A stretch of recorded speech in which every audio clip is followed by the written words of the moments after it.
Welcome, everybody. This is Lesbian News Flash number 3. We're getting established. And today I'm delighted to welcome Aja. Hello, Aja. Hello, thank you for having me on. I'm excited.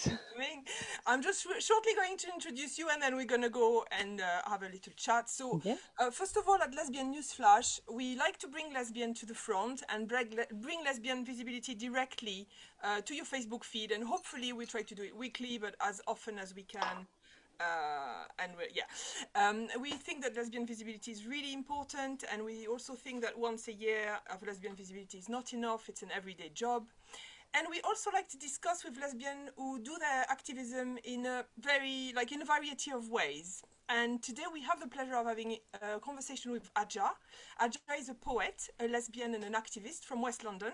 And like many women in our movement to oppose gender ideology, she's found her creative voice by speaking out about the excessive demand on trans rights activists. You can say that again. Aja is also a great presence and fantastic voice on Twitter. I know we have many followers on Facebook who are not necessarily on Twitter, but if you do visit, I really encourage you to follow Aja's account. The link is on our page. And last but not least, Aja's pronouns are Empress. So who are we to disrespect preferred pronoun, Aja? So I'm going to refer to you as Empress. Aja, how are you? I am very well, thank you. And thank you for respecting my pronouns.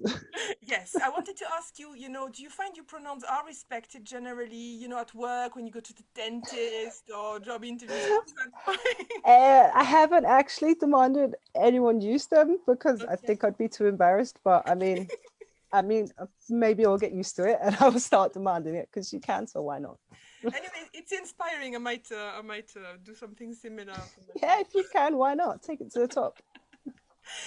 So I have to say, when you emerged in my Twitter consciousness when you stood up, against quite in quite a stressful situation in a demo where there was this picture of you looking really strong and powerful and calm, and I was like, wow, I think this kind of image really stood up for a lot of women, and I thought like, oh, this is really an activist if I ever saw one, Mm. and I just wondered what your journey was. So I wonder if you could tell us a bit about your activist journey, how you came to this fight, what's your kind of general background, anything you want to share really about this.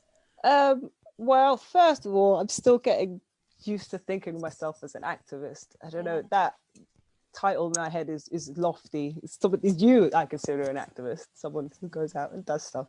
But um, myself, I guess that's how I got into this. I saw your protest at Pride, and that's the first time I heard about all this madness. And I mean, I'd heard about trans, but I didn't think they were taking it literally. I see. Yeah, and I didn't see all the other things it was affecting, like the Yeah, rights. I just hadn't noticed, and so that was where I first got into my activism, I guess, by seeing you and so you doing were my. you were at the march, or you saw it online, or? Oh no, I was at Pride. I didn't actually see Mm. your protest because I was further down the parade, but I heard about a bunch of bigots and a bunch of turfs. That was the first time I'd ever heard that word, causing trouble. I heard that from other people on the day, and then I went home the next day and looked up the word turf for starters, and then I looked up news articles about the protests and found out your group was called Get the Hell Out. So I searched for you and I Mhm. found a podcast and you were talking about the cotton ceiling. Mm. I don't remember who that was, but that was the first sort of. Okay. And the question I was wondering is, yeah, what I notice is that a lot of women, they come to it, and not only they kind of gain awareness, but they become activists, they become active straight away, isn't it? It's Yeah. kind of a pattern that I see emerging, that Well, you can't from go you, and not do anything yeah, really. because you can't unsee this. Mm. You just can't. And for me, I have to say something because it is so crazy and it's got so far that there's laws that are being made that just go against science and logic and fairness and everything. And we've just seen in the Olympics, it's gone so far. It's gone so far Yeah. that you have to say something because it affects everything. It's really a topic that touches so many areas of women's Mm-hmm. life and so many women in a different way. Is there something particularly that affects you directly. I mean, here for us, it's lesbians, but also it's the way children and girls are treated. But it's just so everywhere. You know, do you have an angle that like kind of really touches? I feel like if I was a teen or a child now, I would be put on the trans route, not by my family because they would have never had that, but in schools and Yeah, society, I definitely would.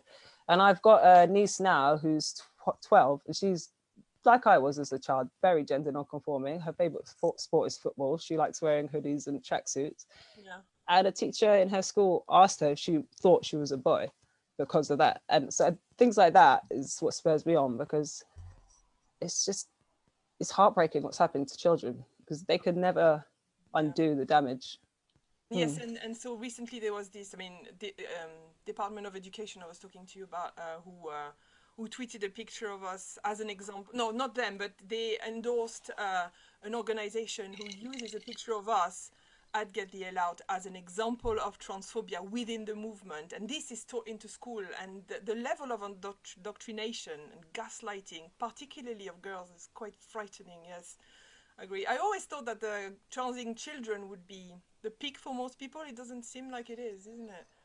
It doesn't, but I think the sport thing is picking people. Yeah, it's true. And it's about time, because it's, if they can make the world believe a woman has a penis, what else can they make us believe? And that really scares me. So yeah, we need to stop this now. Mass hysteria.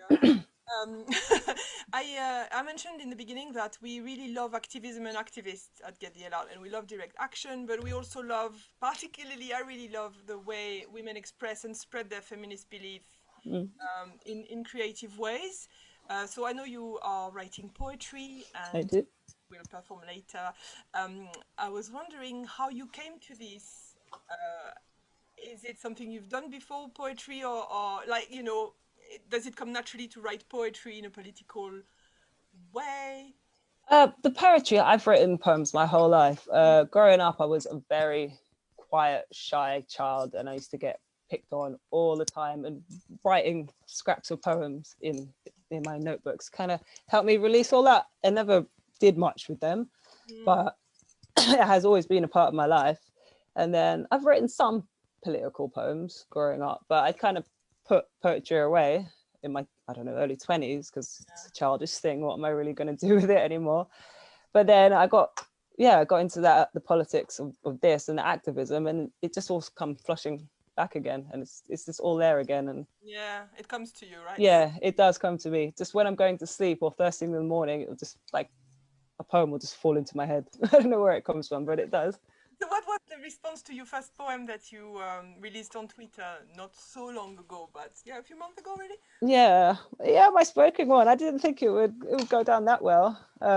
I'm glad I did it as a spoken one, because it was just going to be written, and I showed my girlfriend. And she said that's a spoken poem. I was like, okay, I've never done one of those before, but I guess. And yeah, I'm glad people like it. I'm glad. It got really, really well. I mean, it got retweeted thousands of times. Mm, It must have yeah, increased your. it did. I got a lot of followers out of that, but it's still weird to see myself on there. And I love it because you really go quite far with it in the Mm. things that you allow yourself to say. Do you think in an art form maybe we get away with more or we can say more because it's creative? I don't know. Yeah, I definitely think there was a time when you could do that, but especially with comedy, that has been so killed lately. Yeah. And I like a good joke. So yeah, and we need to bring back freedom in the arts and in the comedy, Yes. because the woke and the young, they absolutely hate that. They hate it. Have you followed a bit what's going on with the Jester Vaults and Royal Academy I story? have. Well, unless there's been an update, I saw their apology.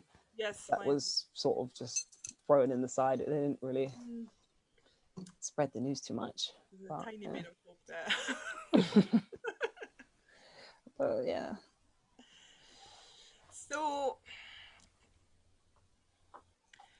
yes, I was wondering also now that you are out with your face and how does it feel to you? Do you, you know, what was it coming out as a tough? What would you say to women who kind of like I know a lot of women are peaking. I know a lot of women are starting to Mm. talk. I think also a lot of women are thinking, oh, shall I not? It's difficult, isn't it? It's tricky at the beginning. What would you say to somebody who's on the door, On front door, just coming out? it is tricky, but once you come out, there is such an amazing community of women here, especially if you can make it to some of the events. And it is the best. And I've made so many new friends that I never would have if I hadn't Mm. turfed. So I'm really great. I'm grateful for what's going on in that small way. Yeah. Yeah, So don't be shy. You come out. It's nicer on the other side, kind of thing. it definitely is. Yeah, I agree It as well. definitely is. Much more stressful to be on the side than to actually be in it. Hmm. When it's your decision to. Obviously, if you've been outed, it's different. But if it's your decision to come out, yeah. Yeah. Okay. Now then, now is the time. Would you please like to perform? Ooh. Maybe you were going to perform something exclusive Yes, for us. I will. I wrote this the other day. It's not that long. I think it's okay. I did. I didn't write it for this show or for you, but I think it works for for this. So okay, it's called I Will Not Comply, and I'm going to read it off because I don't know off by heart yet. Okay. I refuse to bow down to you. I refuse to use the word you want me to use. I refuse. I refuse to be afraid of you. I refuse. I refuse. I will not give you what's mine. I will not swap the truth for a lie. I will not bow down to you. I refuse. I will not comply. I will not flinch from your violence. I refuse to be silenced. I will rise like a phoenix from the ashes of the witch. I will stand on a hill and wave my banner to the sky. Look close and see my hill is not made of grass or trees. I stand on the backs of those who bleed, of those who bled, chained to a bed, force-fed, locked away for saying what had to be said, of those who stood against the roar, of those who changed the score, of those who said no more, those who had to plead and beg, to strike and march, of those who stood apart, those who knew they had to take it too far. Women, those deeds are ours. I know our past. It's not that hard for me to see what now could be if she and her did not succeed. I am the seed born from her tree, oak from acorn. I am her, she is me. So now you see, I can't concede. I won't comply. I refuse, I refuse, I refuse. Wow. Well done. Thank you. God. I love it. I love it. I love the seed. I love the seed. I think Mm, it's really the activist job to plant seeds. Yes. it Yes. is. So that's your first time performing live? Yes, it is. It is. This is my first one doing any of this live. Oh, that was really, really, really brilliant. Thank you so much. I love live stuff, as I said last week, and I will say again. Um, is there anything you'd like to maybe say before we part? Before we say goodnight tonight. Yeah, I just like to say any women that are out there that think they can't get into the movement because they're not an academic. I'm not. They can't write a book. I'm never going to do that.